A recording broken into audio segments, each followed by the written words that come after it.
It starts with a voice the British public thought they knew.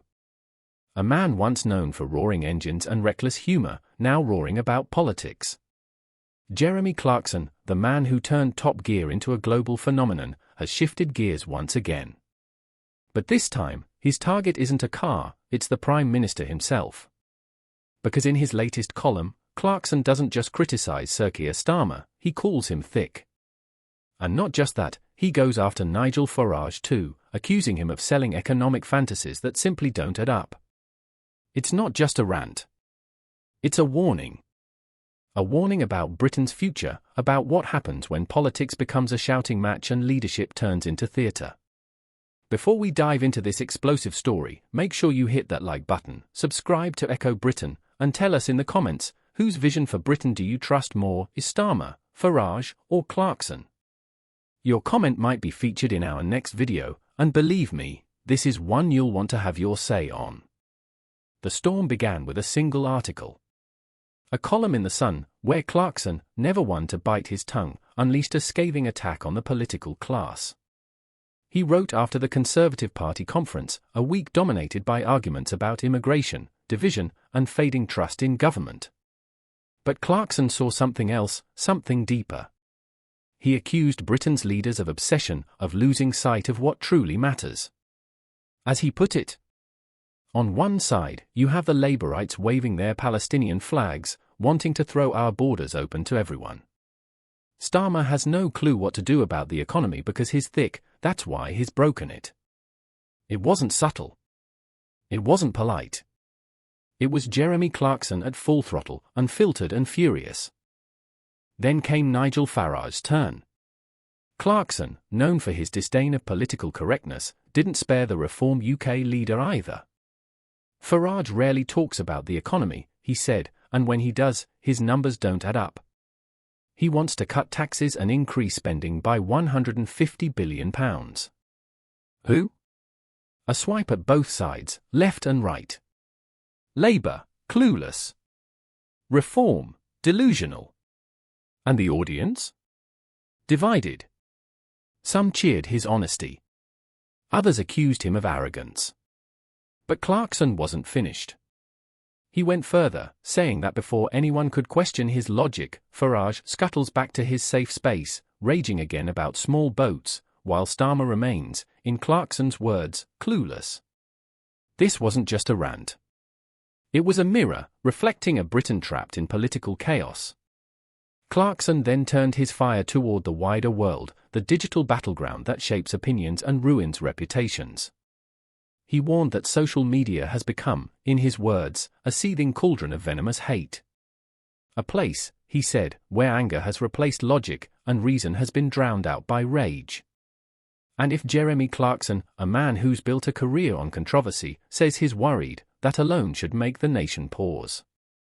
Next, his attention shifted to Manchester, the Conservative Party's annual conference. Clarkson expected what everyone did, more talk about immigration. But what he found surprised him. I was expecting the speakers to bang on about immigration, he wrote. But no. A man called Mel Stride, me neither, boinged onto the dais and started banging on about drive, ambition, and decency. The sarcasm, pure Clarkson. But beneath the humour lay something else, admiration. Because for once, he said, a politician seemed to understand what Britain really needs. Drive. Ambition. Common sense. Clarkson singled out Rachel Reeves, the Shadow Chancellor, for special praise. He said her focus on jump-starting business and supporting local shops showed rare political intelligence. She impressed him by pledging to abolish business rates for shops and pubs on the high street, a move she said she'd fund by slashing £47 billion in government spending. Clarkson admitted, I was so amazed by the common sense, I had to be brought round with smelling salts. For a man not known for praising politicians, that line said everything. Because for once, Clarkson wasn't mocking. He was hopeful. He then laid out his own blueprint, a vision for how to fix Britain's broken economy. Nothing in this country will work if the economy isn't booming, he declared. And it won't boom if we have a government that stifles it with rules and taxes. In his view, the solution is simple. Cut the red tape. Lower the taxes. And let people create. Make Britain the easiest and cheapest country in the world to start a business. Encourage those who try. Nurture those who succeed. Because if they make it a success, Clarkson wrote, they create jobs, people get paid, they spend their wages, and the sun comes out, and everyone's happy. It was pure Clarkson logic, blunt, simple, and unapologetic.